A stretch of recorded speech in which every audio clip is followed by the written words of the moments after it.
into this AJ with the Aficionados. I'm here, fresh out of the theater from watching Black Panther, and I gotta say, I cannot wait to talk about this movie. I cannot wait to talk about this movie, son.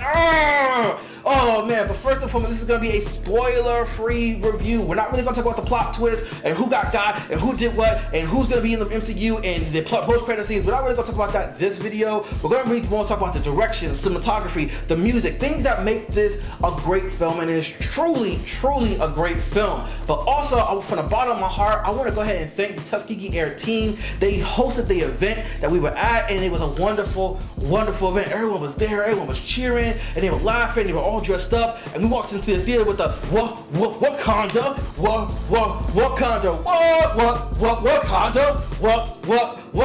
what? It was just a good time. Okay, and also I got this shirt. Check it out, it is dope, fresh, cool, whatever your word for awesome is, that's what this shirt is, and I got it from the team just by going there. And also the shirt came in 2 designs, and I got 3 shirts. 1 of each, plus an extra, because that's how dope it is, okay? It was designed by Marcus Williams, who's an illustrator from the Tuskegee Air team, and they have awesome stuff on the website, like this shirt. So also, it's gonna be the website's gonna be in the description down below if you want to go ahead and check it out and support the craft. But now onto the movie. So first off the bat, I want to go ahead and acknowledge the most prominent character in the whole movie, which is Wakanda itself. They make it look so beautiful, and more so than looking beautiful, they make it feel like a real alive place. Don't get me wrong, a lot of movies, they show these lush and these beautiful like atmospheres like that, but they don't ever feel like there are actual people living there. And with Wakanda, it feels like people living there. It feels like I could get on a plane and fly to Africa and find that place today. Mind you, they might kill me at the border because I'm an outsider,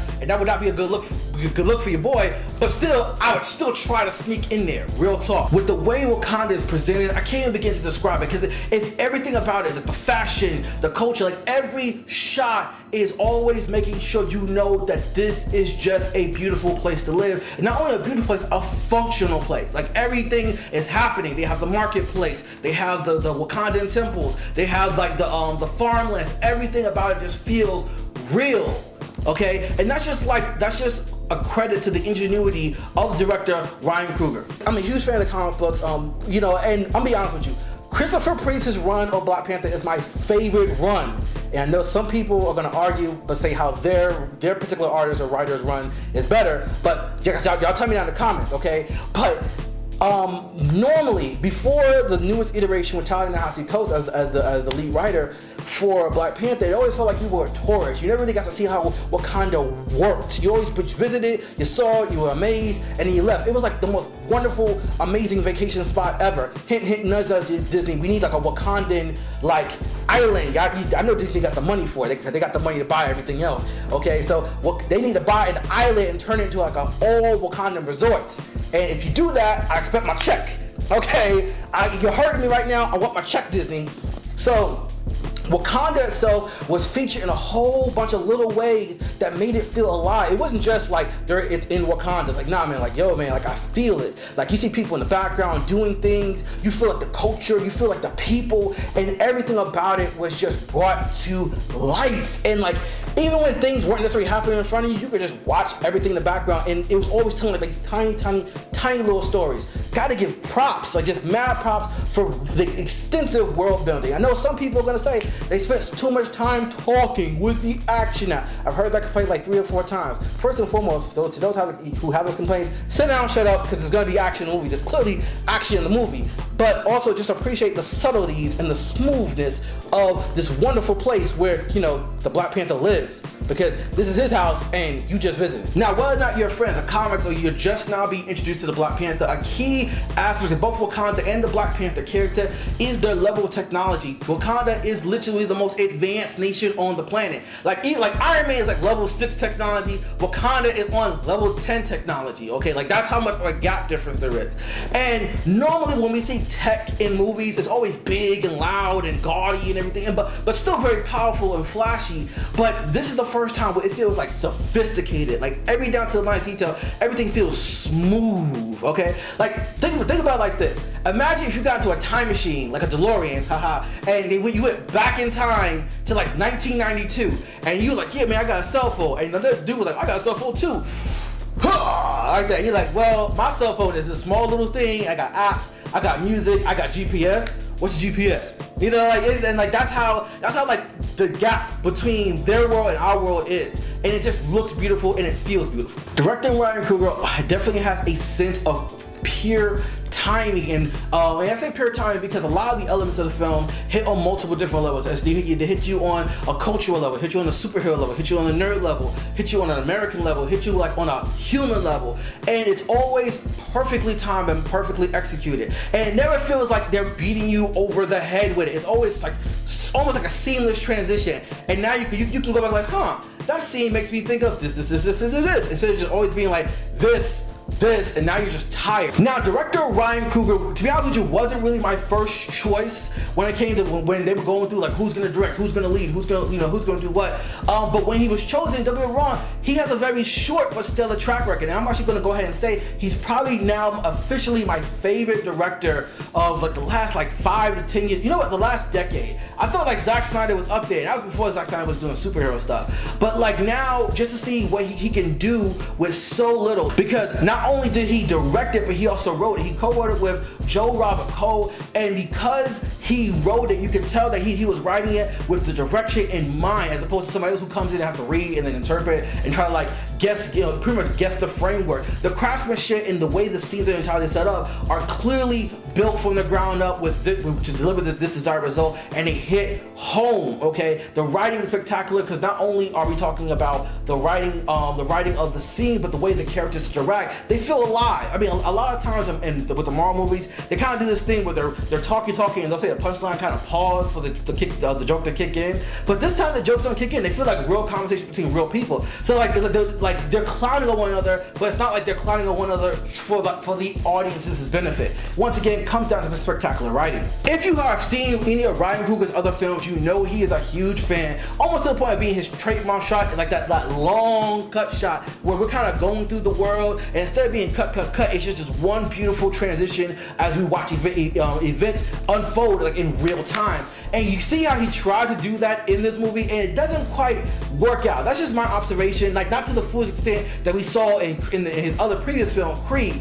And I gotta say, I think it's because he now has a bigger budget than he did with Creed, but also he has to factor in things that go with the bigger budget, like the special effects. The one key critical aspect of the movie that I would say is just flawed is, in fact, when it comes to the use of the Panther suit and the CGI. It was not good. That's just me. But like that's like one out of like 2 possible flaws I have with the movie. So it's still a spectacular job. Now, I'm a huge fan of cinematography. It's actually one of my key core passions. Outside of doing Aficionados and just talking about nerd stuff. And so when I heard that Rachel Morrison was going to be a cinematographer, she's previously worked with Ryan Coogler, so I knew they had like a good chemistry. But also, you need to understand how awesome Rachel Morrison is. Okay, first and foremost, she is nominated Academy Award. She was nominated for the Academy Award for cinematography. Then also that she won. She's the first woman ever to win the New York Critic Cinematography Award, and she was also nominated still to win the American Cinematography Award. Okay, so she's already like a Grandmaster level champion, and then she did Black Panther, right? And the cinematography works. Oh my God, the way the shots are narrowed out, because a lot of movies nowadays, they have a very standard, simple shot. We're here, we see what's going on, and like that's it. But in Black Panther, you see how the shots are clearly articulated to tell a story within themselves. You can almost take any scene with no words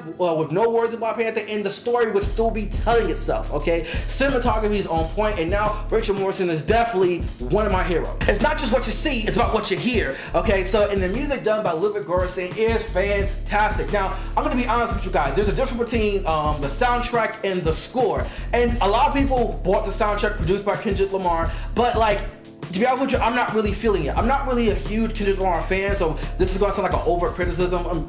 Yeah, that's right. It's going to sound like a criticism. That's just is what it is.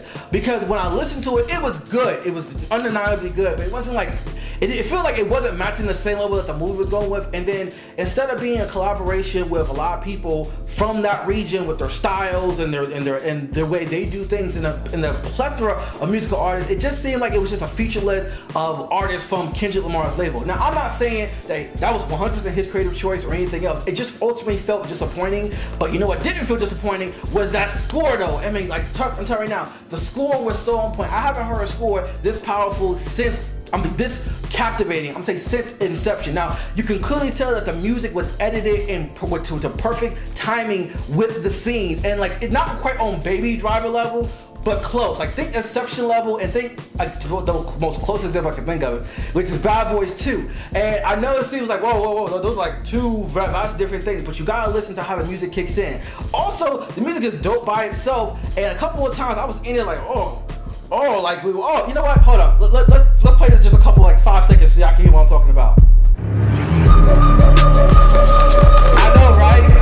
That is fire. The score is fire. The score is fire. So I'm like, like that.